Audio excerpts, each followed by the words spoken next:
Hey, j'espère que vous allez bien. On se retrouve aujourd'hui, comme chaque semaine, pour un débrief de l'épisode 12 de The Walking Dead. Un épisode qui s'avérera un très bon cru.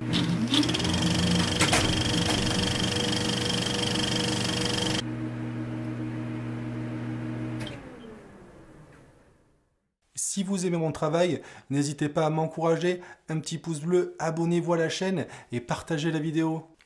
Un épisode intitulé The Key, la clé, qui fait clairement référence à la rencontre entre Maggie et Georgie, et non pas la possible alliance entre la Hilltop et Oceanside, comme certains pouvaient le penser.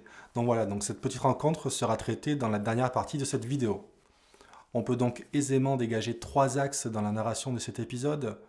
En premier lieu, Rick et Negan dans leur petite lutte acharnée.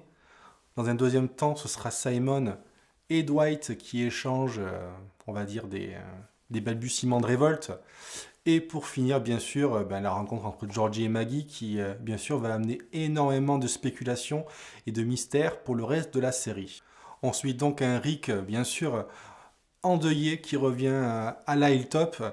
Et clairement, ils ont choisi de valoriser la relation entre Rick et Daryl. Hein. On voit vraiment que c'est Daryl qui est le soutien moral de Rick. Daryl s'excusera même de sa manœuvre plutôt maladroite au sanctuaire, mais Rick lui pardonnera et il dira même qu'il irait maintenant dans son sens. Hein. Donc voilà, donc on peut imaginer que leur mini-animosité qui a pu exister dans la saison 8 partie 1 est totalement balayée et que leur amitié est clairement au beau fixe. Et où on aurait pu croire un épisode un petit peu de transition avec des retrouvailles beaucoup plus poussées, hein, avec l'arrivée bien sûr de Michonne et de Rick. Voilà, finalement, le showrunner ne laisse pas du tout l'occasion à Rick de se reposer et de se lamenter sur son sort. Et Rick décide clairement de partir en éclaireur. Et à sa grande surprise, il tombe sur un convoi avec Negan. Negan qui justement, il voit à travers ses jumelles. Et voilà, Rick se rue sur Negan tel un mort de faim en oubliant totalement le protocole. Hein, c'est pas très cool pour les autres. Leur escapade se poursuit dans un bâtiment désaffecté où s'installe un petit jeu du chat et de la souris entre Negan et Rick. Et pour la première fois, oui, c'est arrivé, ça y est. Negan envoie quelques petits signes de faiblesse, hein, dès lors qu'il n'est plus en position de Lucille, son amour.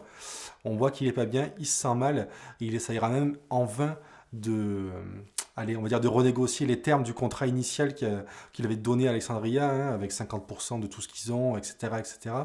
Et justement, pendant leur échange, plusieurs points intéressants sont à noter. Tout d'abord, encore une fois, une énième fois, Negan continue inlassablement de se comparer à Rick. Hein, vous connaissez la chanson. Oui, tu es nul, tu es un mauvais dirigeant, ton fils est mort à cause de toi. Moi, je suis le meilleur homme, je rends le monde plus fort, etc., etc. Et pour la première fois, Rick rétorque, il lui répond qu'il n'a pas d'amis, qu'il est totalement esseulé, qu'il se sert des gens. Et la preuve en est, depuis qu'ils sont arrivés dans ce bâtiment il y a quelques minutes, aucun renfort pour Negan n'est présent. Hein. Donc il y a un petit équilibre des forces qui est en train de changer dans cet épisode-là, hein, on le sent clairement. Hein. Et pour finir, Rick fera prendre conscience à Negan que Simon lui a fait clairement à l'envers en décimant tout le groupe de jadis. Hein. Ils s'en rencontrent et ça va vraiment avoir des répercussions sur la suite. Au final, il ressortira un duel plutôt épique, plutôt intéressant, agrémenté de Walker enflammés, hein, qui rajouteront un peu de piquant à la scène. Et leur duel se conclut sur un statu quo, hein, finalement. Bon, encore fallait-il en douter. Et très grosse facilité scénaristique. Negan se fait, comme par magie, capturer par Jadis, qui était là au bon moment, comme par hasard. Mais son retour est étonnant et j'ai très envie de savoir les choix scénaristiques qui vont être opérés. Et en particulier, j'espère que leur conversation sera plutôt réussie. Donc ce binôme s'avère plutôt intéressant pour la suite de nos aventures. On va basculer avec Dwight et Simon. Et oui, notre petit Dwight-touné adoré se retrouve entre deux eaux. Et oui, malgré lui, il se retrouve en plein cœur du sanctuaire des sauveurs et doit inévitablement participer au prochain convoi qui s'annonce assez destructeur pour la colline. Hein. Et c'est dommage, hein, voilà, c'était un petit regret. J'avais très envie de connaître Dwight dans un nouvel élément avec le groupe de Rick.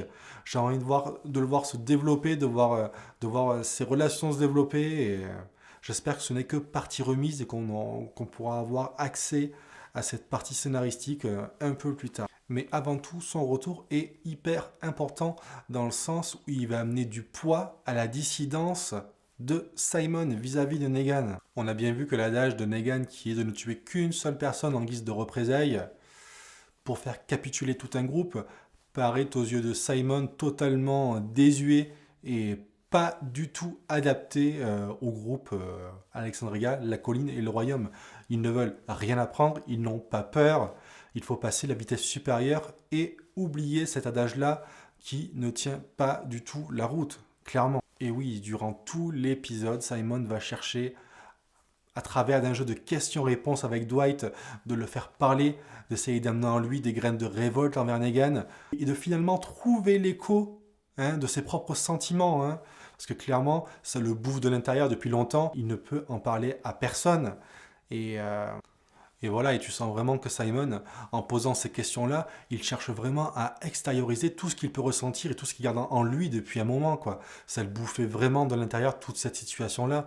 Parce qu'il veut vraiment amener un nouveau souffle pour les sauveurs. Il veut vraiment piloter le truc et le faire différemment, clairement. Et pour illustrer ce propos, vous l'avez bien vu, Simon, est-ce qu'il sent un petit regard tac-tac comme ça et qui voit Rick arriver dans son angle mort et qui sait qu'il va se ruer directement sur Negan. Et voilà, non, Simon ne bouge pas. Et ça l'arrange même, on le voit, il esquisse un petit sourire. Voilà, donc vraiment, ça y est, je pense qu'on est vraiment face à un vrai renversement de pouvoir.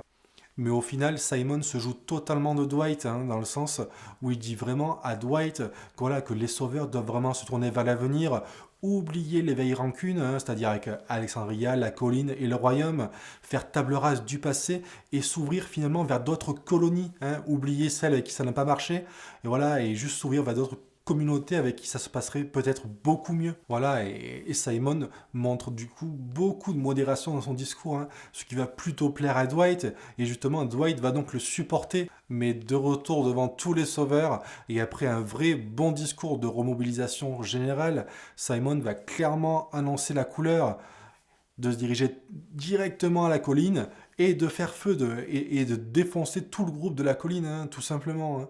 Et ça prend clairement Dwight au dépourvu, il s'attendait vraiment pas à ça. Il a supporté seulement parce qu'il a vu que Simon pouvait faire preuve de modération dans ses actions. Et non, vous le savez, Simon est un gros psychopathe, c'est pas un vrai idéaliste ou utopiste comme Negan. Et voilà, Simon, bien joué encore une fois, grand tacticien. Oui, merci de proposer des séquences intéressantes avec Maggie où elle n'est pas obligée de gronder les sauveurs ou notre petit ami Grégory. Ça fait du bien. Ça faisait 1 an qu'on attendait ça quand même. Et justement, Maggie, qui après avoir aperçu un indice disséminé dans la nature, juste autour de la colline, comprend qu'un mystérieux groupe entre dans la danse et veut clairement, enfin a priori, tisser des nouveaux liens avec eux. On retrouve donc dans cet arc scénaristique avec Maggie, Rosita, Enid et Michonne, on retrouve bien sûr une Michonne qui marche clairement dans les pas de Carl. Et clairement, c'est elle qui suit la volonté de Carl. On voit que c'est elle qui arrive à bonifier son deuil finalement. C'est la seule personnage qui essaye vraiment voilà, de garder espoir, de penser au futur. Voilà, et tous les messages positifs qu'a pu amener Carl, c'est elle qui les met en relief et qui les applique au sein de son groupe. Et voilà, en tout cas, je voulais juste le signaler, Michonne a fait son job.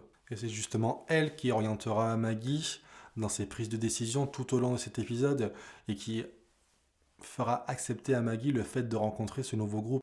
On retrouve donc un trio assez bizarre, avec Hilda et Midge et Georgie, bien sûr, qui parlementent. Elle se présente donc en total décalage avec le reste de la série, bien sûr, tant au niveau vestimentaire que dans leur manière frivole finalement de s'exprimer. Elles paraissent très civilisées et sacrément amicales, contrairement à nos personnages qui sont plutôt, on va dire, sauvages. Et la preuve en est avec leur choix dans leur troc de vouloir récupérer des disques musicaux finalement. Et justement, parlant de leur troc, où justement Georgie va proposer à Maggie un recueil intitulé A Key to a Future. Donc on pourrait traduire par les clés pour un avenir meilleur.